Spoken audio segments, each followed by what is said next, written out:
Hey everybody, it's Doug here. Welcome back to the channel. Welcome back to another, I guess, a short playthrough of a new game that came to my table called Night Tales. Played a few rounds of it, but I would consider this kind of a blind playthrough, blind-ish playthrough. I've played enough, I think, to get it. But before I get started, I wanted to chat about a couple of things, and I'm sorry I haven't posted anything recently. There's been stuff in the world in my life that has prevented that, and I actually took an intentional break for a couple of weeks while I completed my physical therapy. The things I was going through, I think, were actually impacting my playthroughs. I noticed that I wasn't playing with the rules as well the last couple of months, and I was going through some things with my brain, which is fine. It's turning out fine. There's nothing long term or deadly there, but I do have something in my head, in my brain, that I'm working through. And I had some physical therapy over some physical things that were a result of that. It wasn't a stroke or anything like that. It has to do with nerve fire in the white matter of the brain. Anyway, I think, sometimes when you're going through something, you don't realize it until after you stop to consider it. And I was. And so, I'm not making excuses for myself or anything, but it brings me to what I actually want to talk about. I don't ask for anything for this channel. I just do it for y'all for fun. I even stopped doing my Patreon because I just want to enjoy it with y'all. Not try to make a business out of this. I have a good career, and this is just for you all and for me to have fun together and talk about games and show off games, right? So, but lately I've noticed that maybe it's because I've been more active on Twitter. I don't know, but some of the folks coming into my channel have been less than kind, and I'll say over the last month or so, and one thing I require in the channel is for everybody to be courteous to each other and be uplifting and try and bring a positive energy to the board game world and to our little world here. And I noticed on Twitter that's not the case, and a lot of times it's very negative. So I try to stay off it as much as I can, actually. But I was just posting videos there, and I think I brought in some people that maybe aren't so kind. And this is my message to y'all. So, we never know what people are going through. So even if someone comes and decides they're not going to be kind to me, I'm not going to be unkind back. I'll just ask them to be kind on the channel and be courteous and have civil discourse. And if you disagree with something I've done or you catch an error, that's great. Point it out. I'll even pin it if it's worth pinning so that everybody can see what that looks like, because I play a lot of games. I have new rules, old rules for the same game stuck in my head I have to overcome sometimes. And like I said, the last few months I've been going through something that I didn't realize was impacting my ability to logic out and play games the way I would normally. So anyway, I just want to say to those people, be kind.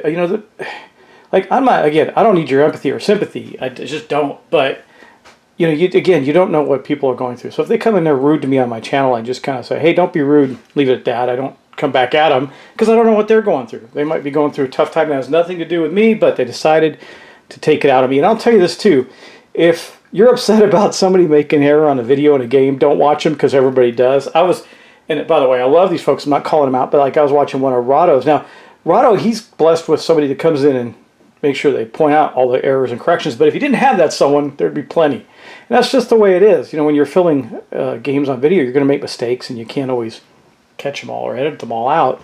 And you can't time travel back to correct them. So that's the way it is.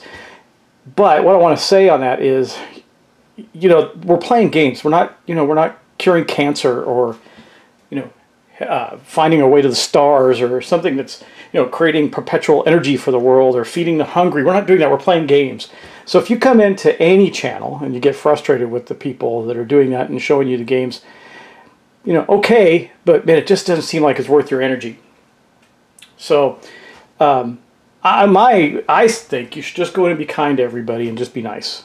There's no point in not being nice. Now, if you're going to a channel you help pay for or fund and you want to let them know privately probably that they're doing something you don't like, that's good. Let them know. And it's okay to post corrections. I think that's actually helpful to the community, but it's how you do it that matters. And again, I would lean toward my suggestion being kind and courteous. And if you're going to choose not to do that, by all means, don't visit my channel, because I actually require that of people that are chatting in the channel. That you can point out all the errors you want as long as you do it politely and are respectful of each other and me to you. So I'll end that rant there because I want to get started on this game with y'all. But I thought I'd just share that with you and let you know why I had taken a bit of a break to get my head on right and get through my physical therapy, so I knew I was in a better place. And good news is I'm on my last couple sessions by PT, and I'm coming out of that pretty strong, actually. So it's been an interesting couple of years for me. I've had some things come up. Getting old isn't fun, but it is what it is, and here we go. So we're going to get into Knight's Tales. Now, I'm sorry I spent a few minutes, looks like, I don't know, 5-6 minutes talking about that. We're going to get into this game. This game was a Kickstarter by Voodoo Games, and what's cool about it is I like tower defense, lane defense games. I like them on the computer. I like them on board games, and that's what this is. But it's got some cool visuals to it, and I'm going to show that off right now. Bam! Here we are. I'm just going to lean this over a little bit this way. We're at a village, aren't we? Yeah, that's what it is. So this is, like I said, it's kind of like a lane defense, tower defense game where you're going to be taking knights that are defending this village, using their defenses against waves of incoming enemies and a boss monster.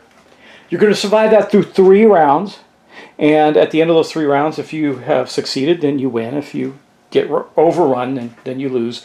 You get overrun by having all of the defenses and locations within the village here torn down. Now, one thing I would tell you is these buildings, if you do get this game, these are, they're made of good cardboard, but they're super flimsy. I was like, for as thick as they were, I was surprised. They were really hard. They're a little bit hard to get together. When I did get them together, they started tearing and smushing and breaking, and I was trying to be careful even. So I would just say, if you do get these, I caution you, if you put them together, leave them together, maybe glue them together, don't touch them again. But they're cool looking, and so what do we have here? Well, we have a picket right here to ward off the enemies coming there. They're going to run into that and run over it at some point. Then you have the palisades, the walls, and the gate here, and they're going to get potentially overrun and knocked down as well. And then if you can't beat them all, and that happens, then these buildings start to get destroyed, and if all those buildings are destroyed, so's your game. That's the end of that. But if you can survive the entire thing, even with only 1 building left, then you win the day. Like I said, it's going to take place over 3 rounds. We're going to be playing on 2 characters. We're going to be playing Tartos and Brita. I'll show you those in a minute. And we're going to be playing on normal mode. So I'll show you what this is here, and you'll get the idea as we go through the rules. Okay. So normal mode. This is level 1. And we're going to be playing with, here we're going to, see this is if you want to play on this heroic, epic, and legendary. I guess, oh wait, yeah, that's right. Okay, so we're going to be playing on this one right here, which is normal. I guess that's normal mode. It's our renown by night. And then, so these are going to be the creatures that we're going to be facing. And then we're going to flip it over, and based on how well we survive that night, we're going to get some bonus points. This is what it's a semi-cooperative game. So while you are cooperating to win, and you can't win without helping each other, you can lose. In other words, there is going to be an ultimate winner at the end of the game, whether you play 2, 3, or 4 players. You can also play solo, but I didn't think that was going to be as fun as showing you how the game actually plays. Now, there's going to be 2 parts to the game. There's going to be a day phase and a night phase. And in the day phase, we're going to be seeding this market here and buying items out of the market, which is super cool. And the items are really neat in what they do and how they play out through the game. Then we can also, after killing a bunch of monsters, we can collect trophies. These are the 3 trophies that come in the base game. They're up there right now for us to be able to acquire. You'll notice there's symbols on these cards. This shows us what kind of trophy it is. This means it's undead. That's what the 2 bones mean there. But that lightning bolt means that I can use this after I roll dice. In this case, you can do it before or after you resolve the attack. But there's also an icon of a fist, a clenched fist, that means that you have to do that before you roll the dice. We also have quests, which we're going to be going on to. Each one's going to give us something different in each one of the 3 days. I think there's 3 or 4 different quests for each level. So there's some variety there as well. There's a ton of variety in the cards, by the way. And then we're going to face off against, eventually, as the lane depletes, the boss is going to enter the fray. Now, we're going to know who the boss is, and the boss has their own tactics and things like this. So it's even a bit of a boss battler at the end, which is kind of cool and really interesting. So the gameplay is pretty straightforward. We're going to go through this day phase where we buy gear and gear up, and then we're going to go in the night phase where we battle the enemies that are coming toward us. And we'll see how this all plays out. Now, let's look at our characters. Now, this is our hero, Tartos. Now, there's 4 heroes in the base game. We're going to be playing with 2 today. It's going to be our red character, and he's already on the board, ready to go. He's a knight with a pike. That doesn't really matter. When we're playing a 2-player game, you can see we started. This is the fatigue track right here. And as you take actions during the night, you're going to use fatigue. Normally, you're going to say, if I attack in lane 1, it's 1 fatigue, 2 fatigue, lane 3 fatigue, okay? And you're going to go down. And as you take wounds, this green track is going to go down here, meaning that you can, once they meet, that's the end of your night. You've become defeated, exhausted, whatever you want to call it. You're not killed, but you're sent back to the village to nurse your wounds and prepare for the next night's battle. You can also see that Tartos has an ability. This is an asymmetric ability. They're all different for each character. Where it says I can add 1 sword token. You'll see what that means. To your combat roll, it basically means you get a token to deal an extra damage. Deal any excess damage to 1 adjacent monster in the same rank or lane as the attacking monster. It's very powerful, actually, because you're going to have a lane of 3. You could attack the one next to it, possibly kill both, and that's your source of money. And to do that, it's a lightning bolt, which means I can declare that after I've attacked to see how I'm doing. And then what I will do is take one of my knight's tokens and I'll place it on there that night to show that I've used that ability. There's also ability on our common longsword here. This is something that everybody gets. It's how you determine. You basically shuffle these up and deal them out to the players to see which characters they are. And then when you flip it over, it's your first item, which is a longsword. It says, you may turn any of your shield results into sword results, and or any of your sword results into shield results. So you can interchange defense versus offense, right?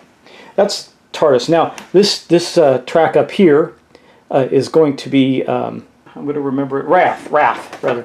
And Wrath allows you to do some things like rerolls and add extra dice. And it's determined by where you start in town. So if you're first player in a 2-player game, first player in town, you're going to start in the +2 space, means you're going to have +2 Wrath. See, 1, 2. And that's going to allow you to make some rerolls in that throughout the game. And you'll see how that plays out. Now, here's an interesting part of the game. As your health goes down, you can actually use more Wrath. It can go down into here as well.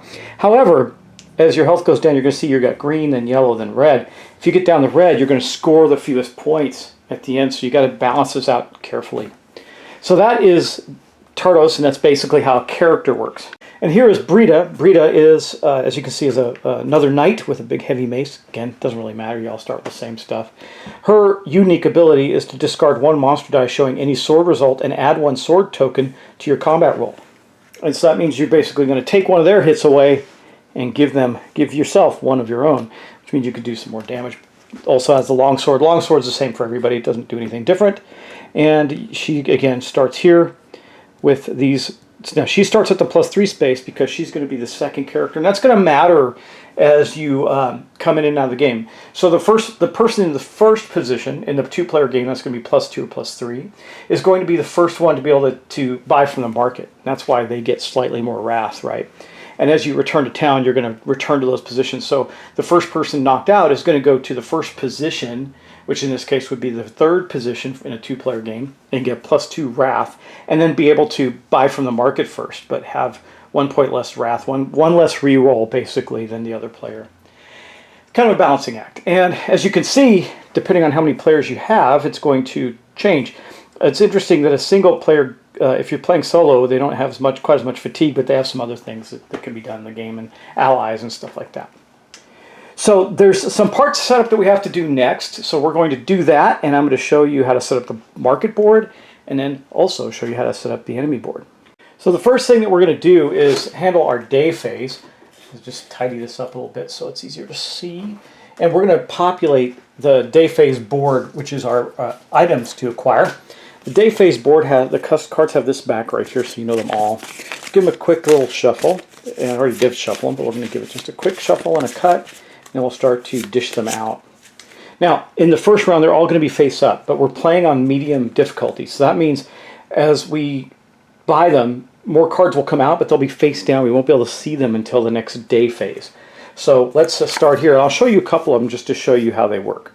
So this is a halberd. It means that it has an attack value. It also has victory point, experience value, whatever you want to call it, for the end of game scoring to see who is the ultimate winner. And in this halberd, it costs 5 gold. That's what this means. We're going to start with 10, so we're going to be able to buy some stuff. And it says, when you defeat a monster, you may deal any damage in excess to one of the revealed adjacent monster in the same lane. So similar to Tartos' abilities, this is probably not the item Tartos would want. And then, of course, it's a one-time. I mean, he might, because he can do that twice in a game session or day phase as opposed to once. Okay, so then what's the next one? Again, I'll show you a few different kinds, and then I'll just deal them out. A hound is a companion.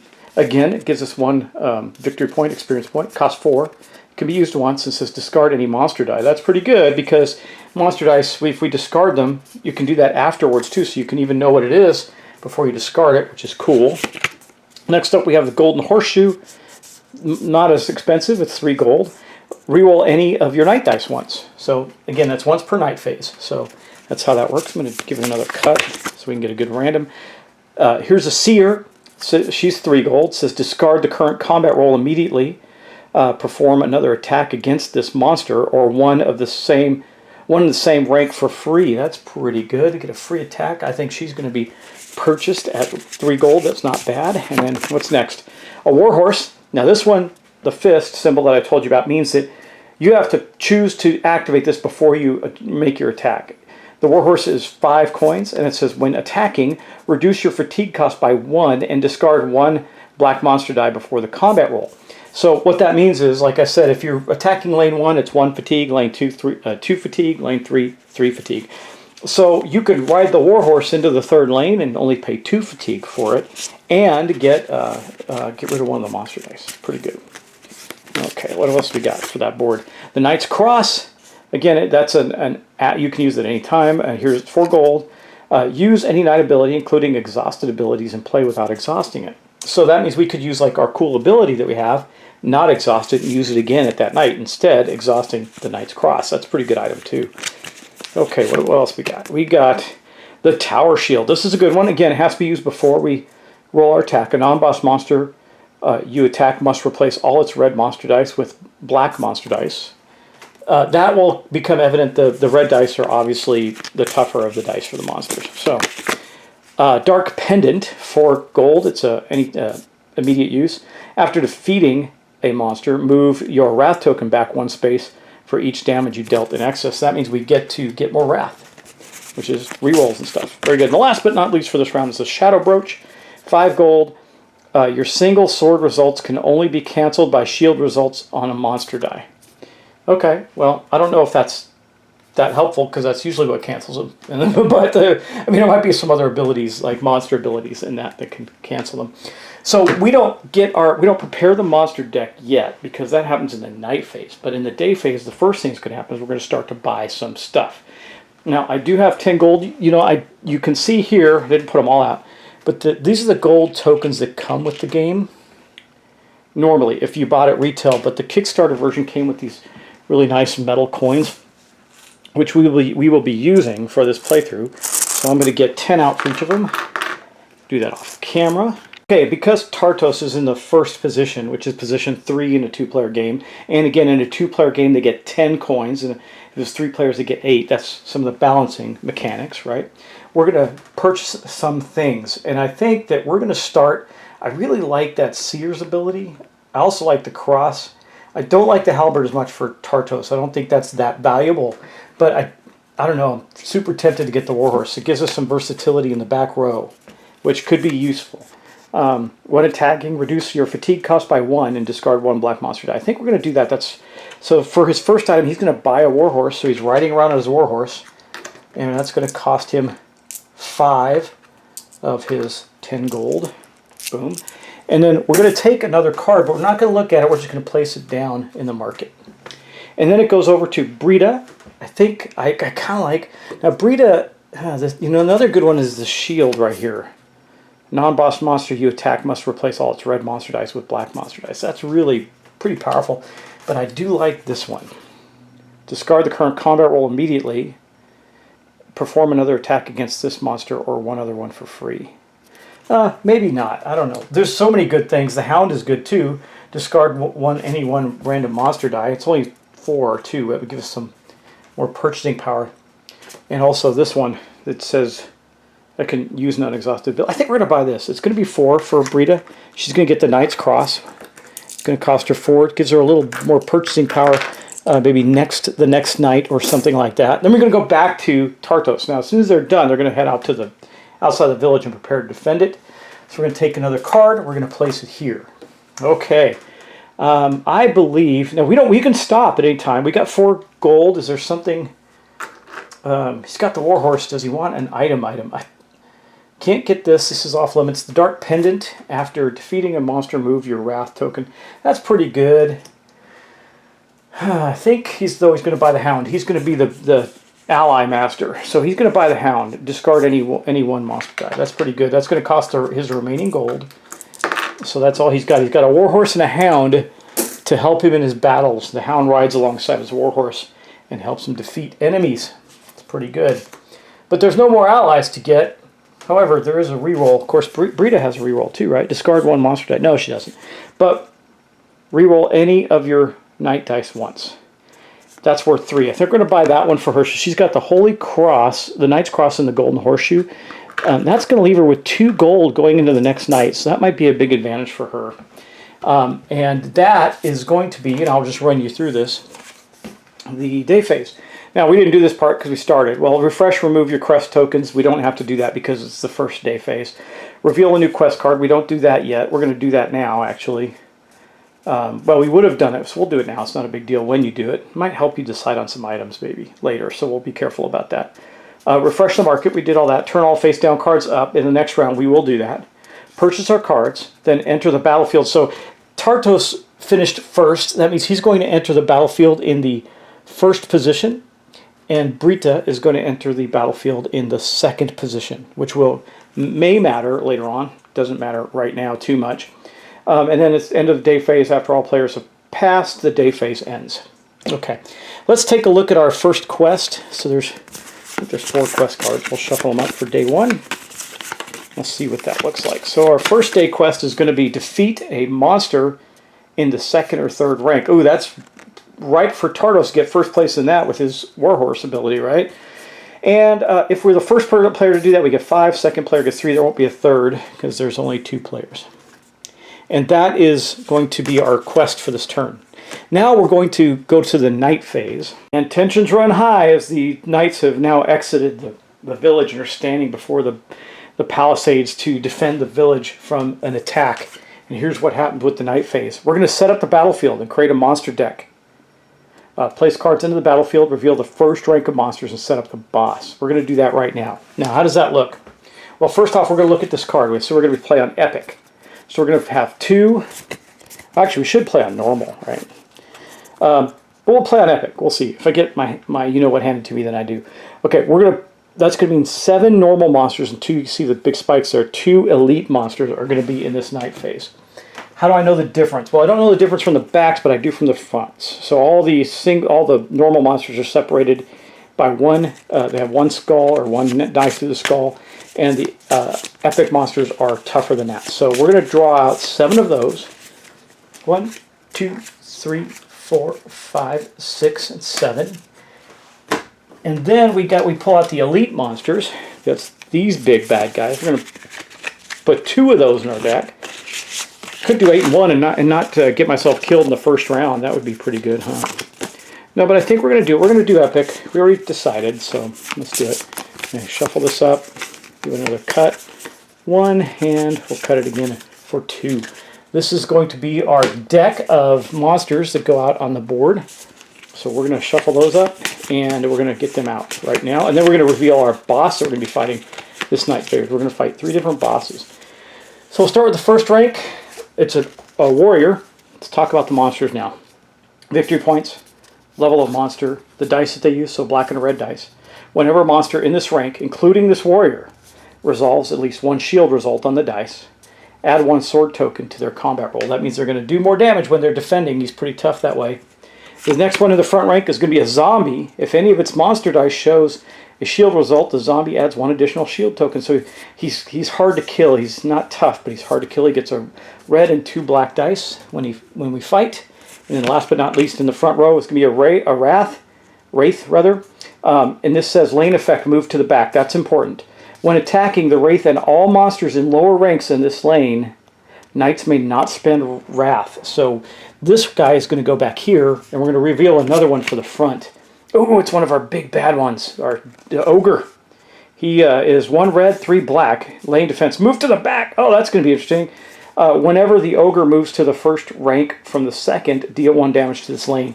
Dealing damage to this lane doesn't hit you, it hits the defenses of the village. So now the Wraith is right here, and the Ogre's right here. Let's see what happens now. A Necromancer moved to the back. How funny. The Wraith has moved all the way up to the front. Whenever a monster in the lower ranks, this is our other tough monster, see? Yeah. In the lower ranks of this lane is defeated, the Necromancer gains 1 health token. So it's going to take a lot. We have to defeat him before we defeat the other monsters in the lane.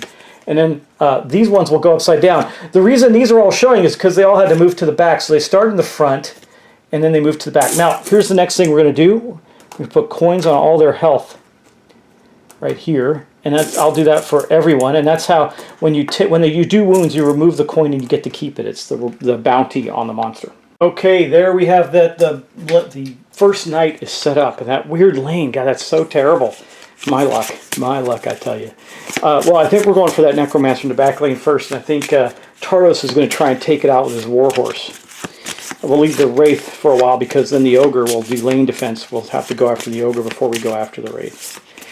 Okay, let's see what boss we're facing now. Let's see here. I'm shuffling up as much as I can. Let's see. Okay, boom.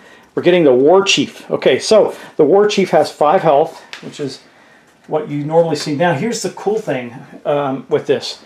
This board is going to go here up against the wall. You can see that there is a track here. This is the Doom track. We're going to take one of these tokens and we're going to put it here. Now, this ability for the War Chief does nothing until the War Chief starts to move toward us. Killing the War Chief is worth 5 points to the hero that does it. And as this track goes up, the War Chief is going to get tougher. Now, these are represented on dice. You'll see the Doom symbols on dice. When he gets to here, what he's going to do is, right here, he's going to activate one of his abilities. I'll show you what those are. We'll even know what the ability is for the first round. So we'll take a look at that as well. But let's get him set up here on his board. Another thing I'm not so fond of is these kinds of, they kind of fall back a little bit. But now we're going to get out his tactics deck. He happened to be on top, so let's see. We're going to get all his tactics card out. We're going to give them a shuffle. And we're going to see what they are. Now, how do you know who gets the trophy if you both attack the same monster? We're going to put our tokens representing our hero, on the wound spots that we do, and whoever does the most damage gets that trophy. So, okay, I'm shuffling them up and looking at him. That's not helpful, is it? Okay, let's do this. Okay, what is he going to get? Battering ram. So basically, when this triggers, we're going to roll a red monster die for each non-boss monster in the center lane. Deal 1 damage to the center lane for each Doom result rolled for each monster. So we got to take the center lane down before he activates. Now, just like the monsters, I'm going to put some coins on his damage track. We can't do anything until he's come onto the battlefield against him. But once he's on the battlefield, we can attack him. It's going to take a lot of fatigue if he's in the back, but we can attack him then. That's the setup for our night phase. And we know that our quest for this round is to defeat a monster in the 2nd or 3rd rank. That won't be too hard considering what we're facing down. We'll see how this plays out. All right, well, so basically how this is going to work is Tartos is in the first position, so he's going to go first, and he's going to attack. Now he's charging around the battlefield with his Warhorse and Hound, trying to take down the monsters. I'm going to do 1 round of this, and then because I don't want this video to be too long, I'm going to do 1 round. We're going to start to take out the monsters in the night, let you see how it plays out. That way, at least if you don't want to watch the next videos, you'll have a really good understanding of how the game plays, although you won't be able to see how the boss plays out, because that's probably one of the most interesting parts. But I think, so Tartos is here. This is Mini, by the way. Minis look really nice. I mean, they're nice board game minis. They're not like excellent miniature minis, right? But they're good for the game. They make sense. So the first thing that Tartos is going to do is spend a fatigue. I'm going to do that off camera. You don't need to see that, but know that he did it because he's going to spend 2 fatigue, because he is going to actually use his Warhorse in the very first round, which means we're going to take one of his shields We're going to mark the Warhorse as used, and he spent 2 fatigue to attack the Necromancer. Now, remember, the other part of the Warhorse is reduce your cost, but also discard 1 monster black dice. So how this works is all knights are going to roll 3 blue dice. Okay, I'm putting that in the bowl. And then the monster is going to roll dice equal to what it says on their track. So this Necromancer normally rolls these. He rolls 1 red and 3 black, but because of the Warhorse, we're going to get to remove a black from the die roll, which means there's a good chance of us taking less damage and seeing less doom on the board, right? So let's take out this Necromancer if we can. Now I do have Wrath. I can spend that if I need to re-roll dice. I'm going to think about if I want to use any... everything else I can use after we roll, so we're just going to get going. I was checking the abilities of the other monsters because that lane ended up really funky. And this one actually gets nullified. It says when attacking the Wraith and all monsters in lower ranks of this lane, knights may not spend Wrath. So I can spend Wrath because we're not attacking monsters in the lower lane. Because the other 2 monsters were all back row, they pushed the Wraith to the front. So we don't have to worry about that. But we do have all these dice. Now we'll go over a round of combat. I'll show you what this looks like. But you're going to roll all your dice and all the monster dice simultaneously and see what we get. Well, we're going to kill him. He only has 3 health. Well, I got 4 damage. I got 1 of these, but I got 2 doom. Can we get rid of something bad here? I mean, so basically, let's just make sure we got this covered. This is gone. So we did 3. We're going to kill him. The question is, can I get rid of some of that? I can use Brita's ability to discard a monster die. It might be worth it because I don't want to activate his battering ram ability in the very first round, which would happen if I don't get rid of one of these. So I can use Brita's ability. It says discard 1 monster die showing any sword result. Oh, that's not helpful. So I can't get rid of it. I have no ability to get rid of this. Wow. Oh, actually, this isn't even Brita. It's it's Tardos. Tardos the dog. I can discard any monster dice. I may have to do this now, right? I hate to use all his abilities in the first round, but we are knocking out a second level monster. I think I'm going to do it. Yeah, I'm going to do it. So basically, we're going to cover up that lightning bolt token on the Hound. It says discard any 1 monster die. This was a costly battle against the Necromancer, but we're going to remove one of these from play as well. So we're only going to have 1 doom. And let's take a look. Now, normally, like I said, you'd put your tokens on there, but if you kill them outright, you're just going to take the card. It says whenever a monster in the lower rank of this lane is defeated, the Necromancer gains a health token, but we took him out first, right? So this monster, we did 3 points, 1, 2, and 3 damage. He blocked 1, and we got 1 doom. So we're going to take this as a trophy, along with the gold that was on the Necromancer. And we're going to put that on Tardos's board. Now, we do have to resolve this. Let's take a look. Basically, all you do here is you just take this and you pump it up 1. Now, he's still a 3 red, 0 black, and 1 defense, but 1 more tick of that and his battering ram is going to go off. So we want to try and avoid that as long as we can. I don't know if we'll be able to avoid it very long. Anyway, that was Tardos' turn. He's down 2 fatigue. He took no damage. That's good. But there's where we're at. So what does Brita want to do? Let's see. I mean, we got all these monsters. We should take out that zombie. She could get a quick hit on the zombie. Remember, we got trophies to go too. Trophies are gained by collecting certain types of monsters and turning them in. You lose the victory points, but you gain the trophy reward, and they're at 5 victory points each, so they're better. So we got the zombie. If any of its monster dice shows a shield result, the zombie gets 2 shields. I think we can do that. I think we can take this on. We do have the Knight's Cross. Both of our abilities are used after battle, and frankly, the zombie's not that tough. It's got 2 health. I think we're going to take the zombie on. We're going to hit the middle row with the zombie. Now, what's the other reason I want to take the zombie on? Because of this. Roll a red monster die for each non-boss monster in the center lane. So we want to kill the monsters in the center lane, right? So we're going to have our 3 dice. We're going to leave a black die in there, and we're going to get another red and a black. So he's got a red and 2 black for his dice, and then there's ours. I'm looking at my abilities. I can use the Knight's ability, including exhaust abilities, and play without exhausting them. That's the Knight's Cross, and then the golden horseshoe I can re-roll. So we're just going to roll now. I got the longsword too, and her special ability. Let's see what we get. Man, we're doing pretty good here. He got 1 shield, so basically we have killed it. I do have another doom, though.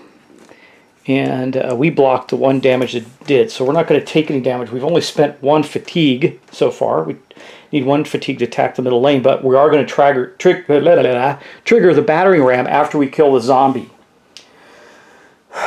Well, here's the good news. We'll only know one of the monsters. They're not all 3 exposed. It says for each non-boss monster. I should look that up. Do I reveal them and see and then turn them back down? I'll have to look. Our answer's right on the card. If there are no non-boss monsters in the center lane, roll 1 black monster die, deal 1 damage to the center lane if a doom result is rolled. So I'm going to look that up real quick because I think, though, you do reveal them and then you put them back in some cases. Let me check that out. So it says the players get to resolve the order in which dice effects apply. So I think with this tactic of his, of battering ram, I'd rather do this because there's only 1 exposed monster and it's not a boss monster, which means we roll 1 red die. It only affects it if it's a doom. However, if there are no non-boss monsters in the center lane, roll 1 black die and deal 1 damage to the center lane if a doom result is rolled. So we'd have to do a black die or a red die. I don't know which is worse. I guess if we kill, I guess we kill the zombie and we'd just roll 1 black die. Yeah, I think that's better. I'm not 100% sure on this. This rule seems to contradict a little bit. Like, do you check to see? There's 2 other monsters in the lane. Do I look to see if they're not? I know they're not boss monsters because the ogre and the necromancer were both in the 3rd lane or the 1st lane there. So I don't think that's going to matter. I've got to figure this one out. It does not say you turn these up. So if you do know this game and you do see that, let me know. It does not say that. So I think our right answer is to kill this guy. Which means they move up. Well, but I reveal them. I guess it's not going to matter. I'm going to reveal 1 anyway, aren't I? Anyway, I kill this guy. Brita gets a trophy of a zombie and 2 gold for killing it. And then these are going to move up and reveal. Now, in the game when the boss moves, these will not, like if this row is clear and the boss moves, he will move before these move up, and it could make a difference. But in this case, I think these 2 move up. We still have 1 card blocking the boss, so he's not moving up. And we're going to reveal this one. We know it's not going to be a boss monster. It's going to be the shaman. So lane effect, move to the back. So oh man, see, this is where it gets bad for us, right? Maybe I should have resolved that first. Now I'm going to be rolling 2 red dice because we have a goblin in the first roll. What's his ability? Whenever a knight is wounded by a goblin, they lose 1 gold if possible. That's not good. So we don't want to take wounds, but these guys each have 2 health apiece, and the shaman's ability in the 2nd row there is the shaman and all monsters in lower ranks of this lane gain 1 black monster die in combat. Well, so there are ways for us to remind ourselves of that. I believe there should be some black dice tokens. Yeah, here they are. Here's that. So this is the shaman and monsters in the lower area get an extra black die. But now we got to trigger this ability of the battering ram, and I do believe it's going to be this one.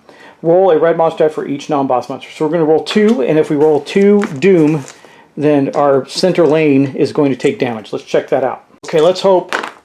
We didn't roll any. Okay, no damage was taken to the center lane. The palisades hold against the knight. The battering ram came in and just could not get through the palisades. Makes really perfect thematic sense, right?